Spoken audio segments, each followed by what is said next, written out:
China's week-long power transfer has come to an end, with Xi Jinping being anointed the Communist Party's next leader. He takes over from Hu Jintao, whose guidance led Beijing through a decade of rapid growth and saw it overtake Japan as the world's second largest economy. Live now to Canada, journalist Eric Margolis for more perspective on this. Eric, now we know who will govern China in the coming decade. Just how much change are we likely to see from Beijing?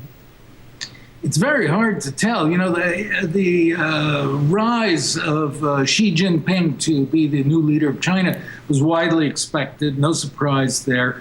He comes from what is believed to be a conservative background. He represents a conservative, steady-as-you-go faction of the Chinese leadership. He was anointed by the powers that be within the party. So we can't expect, from what we know so far, much change. In fact, we know very little about him. He's bland, he's colorless, like many of the Chinese leaders. The last Chinese leader to have any personality, Hou Xilai, is now facing criminal charges. So the new government is going to be status quo, but hopefully more refined, better economic development, maybe a loosening of political rights inside China. You mentioned criminal charges, Eric. Corruption, of course, big problem there in the country. Do you think Xi Jinping will have any success in tackling that?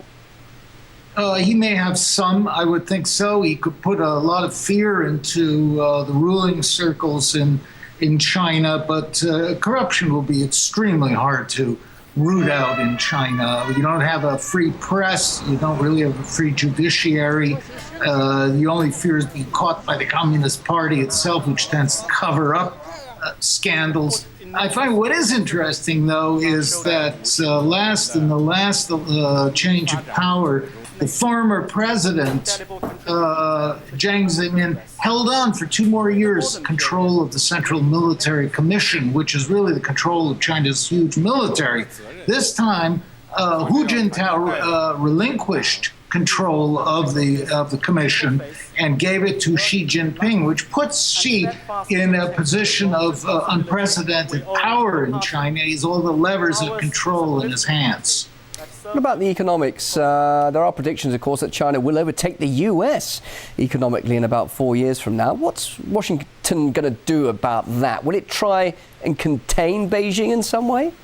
Well, yes, the US has adopted a policy of containment similar to that of the Soviet Union in the 1950s, is shoring up its political Pacific alliances. It's repositioning the military forces in the region. President Obama has announced the pivot towards Asia. So this is very clear. China's just announced that they're expanding the Navy as a priority. We're looking at something that looks like the contest between Germany and Britain before World War I. It's worrying. Hopefully it will be managed. Well, that's quite a comparison, isn't it? I mean, do you really think it could lead to some pretty intense problems over the next few years? I mean, we're talking about military build-ups here? Well, we are. The U.S. cannot defeat China in a war off the coast of China, but the U.S. power is being driven deeper into the Pacific. But what the danger is this, that America's allies, notably Japan, are at daggers drawn with China right now over the Senkaku Islands. And war could break out there, shooting could break out any day. Hopefully it won't.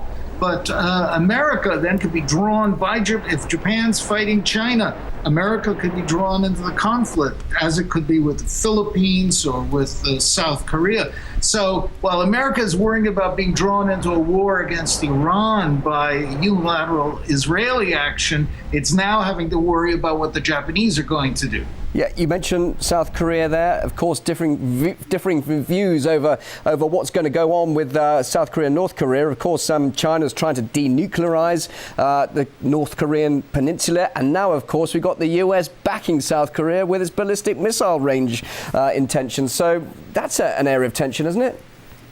Always an area of danger. I've been up on the demilitarized zone there a number of times and under it once in tunnels built by the North Koreans.